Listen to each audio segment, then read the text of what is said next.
Bonjour, je suis avec Simon Tarea. Bonjour Simon. Bonjour Nicolas, bonjour à toutes et à tous. Nous venons de passer une journée ou une après-midi d'une formation sur la productivité. Et déjà, comment tu te sens? Soulagé, vidé et soulagé. Vidé parce que c'est toujours un exercice qui demande de l'énergie. Et soulagé parce que c'était une première. Et je pense qu'on peut dire que le contrat est rempli, donc les gens étaient satisfaits. Le maire était très content, envie de continuer, donc franchement... Voilà, c'était une équipe de mairie, entre les élus et le directeur des services. Mm-hmm. Donc un environnement très complexe et très... comment dire, difficile à trouver des créneaux horaires de travail ensemble. Mm-hmm. Donc ça c'est un bon challenge, bon défi.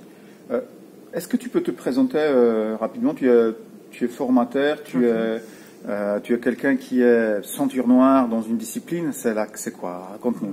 Oui, ce n'est pas dans un art martial, c'est dans la méthodologie Lean Six Sigma, qui sont des méthodologies d'amélioration continue. Et donc, en fait, j'ai une double casquette. Je suis à la fois consultant en amélioration continue, donc ici, j'ai une mission dans une boîte pharmaceutique au niveau de la supply chain, et donc j'interviens pour aider la direction dans les stratégies et pour les équipes au niveau d'améliorer leur quotidien opérationnel, etc.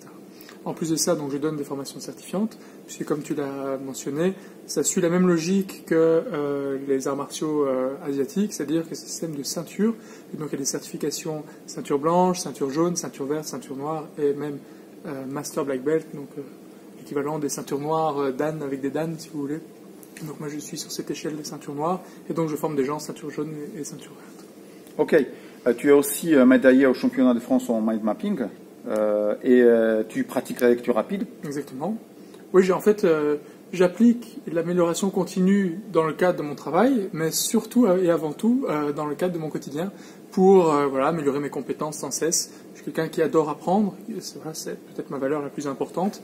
Et par l'apprentissage, j'aime beaucoup lire et j'étais un lecteur lent. Et donc, j'étais à la recherche de techniques qui me permettraient d'améliorer ma vitesse de lecture pour justement pouvoir emmagasiner plus rapidement un maximum d'informations. Donc voilà.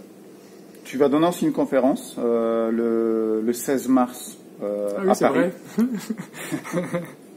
Raconte-nous sur quel est le sujet. Bon, le sujet c'est la productivité, mais pourquoi en fait c'est important de s'intéresser à cette question de la productivité et les habitudes dans l'apprentissage. Oui. Voilà, exactement. En fait, déjà, c'est une première expérience pour moi, c'est ma première conférence, donc donc j'ai une certaine... c'est un peu double, hein. J'ai une certaine excitation et peut-être une certaine appréhension face à cet exercice. Pour revenir à ta question, en quoi c'est important, pour moi, l'apprentissage est quelque chose de fondamental. Je suis quelqu'un avec une forte utilisation de mon intelligence intrapersonnelle. Je fais déjà un lien vers les types d'intelligence, ce sera une des thématiques fil rouge de la conférence. Et donc, je me fixe des objectifs et j'aime bien améliorer la situation. Et donc, ce qui est intéressant, c'est justement de voir quelles sont les habitudes. Et j'aimerais partager avec les gens, en fait, les différentes habitudes que moi, en tout cas, j'ai mis en place pour... dans mon quotidien pour justement me permettre d'apprendre chaque jour. Et je pourrais prendre en fil rouge ma préparation pour les championnats de France l'année passée, à la lecture rapide, au mind mapping notamment, comme pour certains exemples, parce que ça m'a demandé de mettre des plages d'entraînement, etc. dans mon quotidien, qui est partagé à la fois entre père de famille, entrepreneur, et puis sportif, parce que j'adore pratiquer le sport, c'est quelque chose de fondamental pour moi. Et donc il a fallu que je mette en place des habitudes pour justement trouver des créneaux et m'y tenir, justement. C'est important aussi, c'est ça aussi l'impact des habitudes, c'est de mettre des choses en place et de s'y tenir, en fait, pour justement permettre d'avoir la possibilité d'apprendre et de façon efficace, puisque comme tu l'as dit, ça a amené à une médaille, donc Super. On se retrouve donc le 16 mars pendant ta conférence. Voilà. Et vous pouvez encore prendre les places juste en dessous de la vidéo. Et voilà.